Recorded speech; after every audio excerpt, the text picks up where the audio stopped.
É bem interessante porque eu tô percebendo aqui que o nível de complexidade do WMS muitas vezes é maior do que a gente costuma ver num RP tradicional. Olha só que curioso, Na verdade, né? isso faz parte, né, da questão da indústria aí de RPs. Uhum. O que acontece? Eles começaram, vou pensar aqui, tá? Início da década de 90 e assim por diante, né? Perfeito. Veio com a ascensão, sobretudo, ali do Windows, né? Sim. Ferramentas gráficas, enfim. E aí você tem o seguinte, a parte do RP, ele foi adicionando muita funcionalidade. Então você tinha a questão financeira, geralmente financeiro, né? Contas a receber, contas a pagar. Alguns utilizavam até a sigla CPR, contas a pagar e receber. Né? Você tinha um processo de emissão de notas fiscais com formulário contínuo, então nem era nota fiscal eletrônica. Né? A primeira nota fiscal eletrônica foi emitida em setembro de 2007 no país.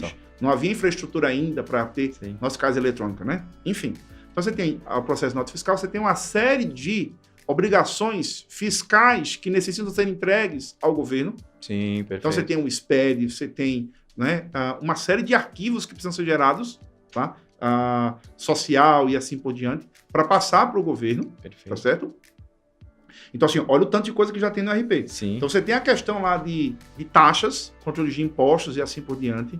E aí o pessoal foi tendo a questão do WMS, a CRM e assim por diante. Então, vai chegando um ponto que você vai colocando tanta funcionalidade que, na verdade, a manutenção disso fica muito grande. Você não fica especialista. Perfeito. Tá? Então, o que acontece? Que passou, como é um mercado mais maduro, se foi tendo essa evolução. Vai chegar em determinado momento que os RPs chegaram e disseram o seguinte, olha só, eu vou até aqui.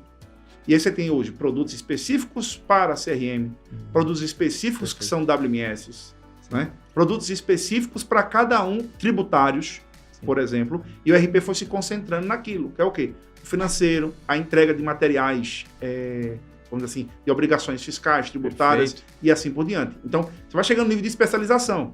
Até que chegou num outro ponto, que é o quê? Os RPs, eles foram se especializando por segmento.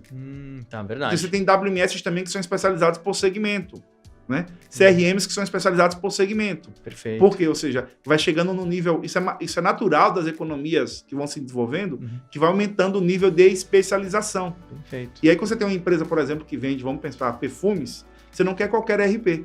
Você quer um RP que trabalhe com a venda, assim... Ou seja, meu ponto é, se tem você trabalha com SEO, por exemplo, enfim, você diz, cara, vamos lá. Se você tem um RP que ele é específico para perfumes, né? E aí tem um rapaz que abriu uma loja de perfumes agora. Se ele vê duas chamadas, né? Uma de um RP específico para perfumes, a outra de um RP genérico, ele diz, cara, eu vou no de perfumes. Com certeza. Esse cara sabe exatamente o que eu preciso. Sim. Isso aconteceu comigo há um tempo atrás. Meu pai trabalha aí no segmento de máquinas pesadas, né? E a gente tá falando de tratores, cavadeiras, pá carregadeira e assim por diante. E eu lembro que lá atrás ele até pediu, ele falou, João, me ajuda aqui, eu preciso escolher aqui um aplicativo para fazer a gestão. E tinha uns 3 ou 4 ali interessantes, funcionavam muito bem, mas tinha um que era específico. Olha só que interessante, para máquinas de construção, né? Já tinha inclusive até alguns parceiros ele que usavam, e tinham detalhezinhos que ajudavam muito ele ali no dia a dia. E deu para perceber, coisas que os outros não tinham porque eles não previam. Então é exatamente isso, ou seja, o nível de especialização tem aumentado.